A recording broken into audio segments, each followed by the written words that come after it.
নমস্কাৰ বন্ধুসকল, PD এণ্টাৰটেইনমেণ্টৰ তৰফৰ পৰা আপোনাক স্বাগতম জনাইছোঁ। আজি দীঘলী পুখুৰীৰ পাৰত দৌৰি থাকোঁতে আমি এজন ককাক লগ পালোঁ। ককায়ে ৱৰ্কআউট কৰি আছে।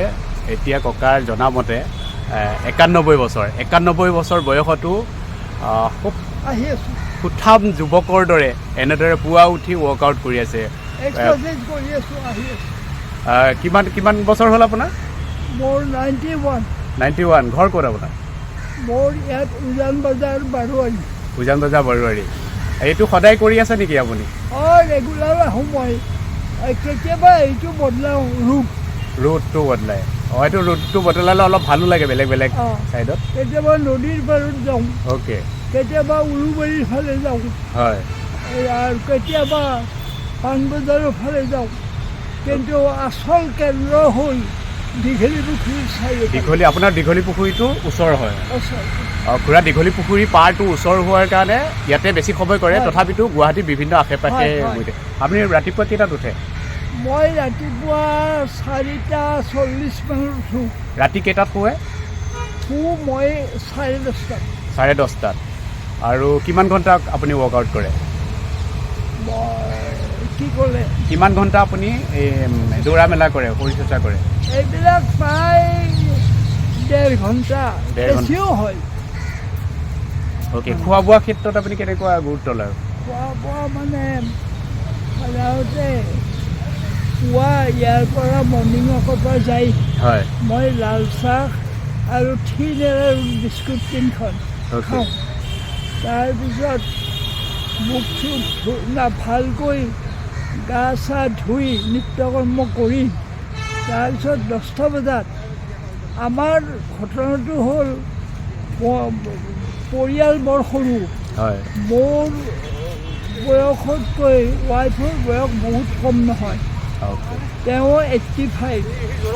গতিকে আমি ৰান্ধনিৰ ওপৰত নিৰ্ভৰ কৰোঁ। এজনী ৰান্ধনি পাৰ্ট টাইম আমাৰ তাত আহে, 10টা বজাত আহে, ৰুটি তৰকাৰী এইবিলাক ফ্ৰুটছ কাটে, ড্ৰাই ফ্ৰুটছ খাওঁ। তাৰপিছত এবাৰ 10টাত আহে তাই, এবাৰ 12টাত আহে, 1:30 বজাত ভাত খাওঁ। বৰ ইলাহী কাৰোবাৰ নাই। মাছ খাওঁ, সৰু মাছ, আৰু এনেও মাছ খাওঁ। আৰু মাংস খুব ৰেয়াৰ।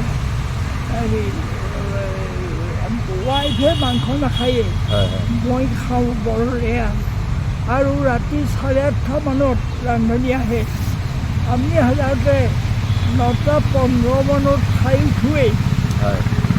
তাৰপিছত টিভি চাওঁ, দুপৰীয়াও মই অলপ টিভি চাওঁ, খবৰৰ কাগজ চালোঁ, তাৰপিছত অলপ কিতাপ পঢ়িলোঁ কিবা কিবি। আপোনাৰ নামটো কি কয়? আপোনাৰ নামটো? মোৰ নাম হিতেন্দ্ৰ নাথ ভট্টাচাৰ্য। মই কলেজত কাম কৰিছিলোঁ, প্ৰফেচাৰ। অৱসৰ পাইছোঁ। কোন কলেজত? মই প্ৰথম হেৰিত সোমাইছিলোঁ, খবৰ কলেজত। দৈনিক অসমৰ আৰম্ভণিতে মই তাত জাৰ্নেলিজিম কৰিছিলোঁ, চাব এডিটৰ। তাৰপিছত কেইবাখনো মেগাজিনৰো সম্পাদনা কৰিছোঁ। তাৰপিছত মই নৰ্থ গুৱাহাটী কলেজত সোমালোঁ। তাৰ পৰা মই অৱসৰ পাইছোঁ। মই পেঞ্চন পাওঁ এই কলেজৰ পৰা। অ'কে। খুৰাৰ লগত, ককাৰ লগত কথা পাতি খুব ভাল লাগিলে। সাংবাদিকতা কৰিছিলে, সাংবাদিকতাৰ পাছত তেওঁ অধ্যাপনা কৰিলে, অধ্যাপনা কৰি অৱসৰ ল'লে। এতিয়াও 91 বছৰ বয়সত সুঠাম যুৱকৰ দৰে পুৱা উঠি ৱৰ্কআউট কৰিছে। এইটো আমাৰ যুৱ প্ৰজন্মৰ কাৰণে সঁচাকৈ খুব এটা ভাল কথা। আমিও খুৰাৰ আৰ্হিৰে, ককাৰ আৰ্হিৰে আমি আমাৰ শৰীৰটো খুব সুঠাম আৰু সবল কৰিব লাগে, যাতে আমি সুন্দৰ পৃথিৱীখনত ককাৰ নিচিনাকৈ আমি 91 বয়সতো এনেদৰে পুৱা উঠি আমি ৱৰ্কআউট কৰিব। আমি ককাই কেনেদৰে শৰীৰ চৰ্চা কৰে তাৰে অকণমান আপোনালোকৰ সৈতে আমি এতিয়া চাম।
জীৱনৰ বিয়লি বেলাত এনেদৰে শৰীৰ চৰ্চা কৰি নিজৰ জীৱনটো সুন্দৰ আৰু সফল কৰি তোলাটো সঁচাকেই এক আদৰণীয়।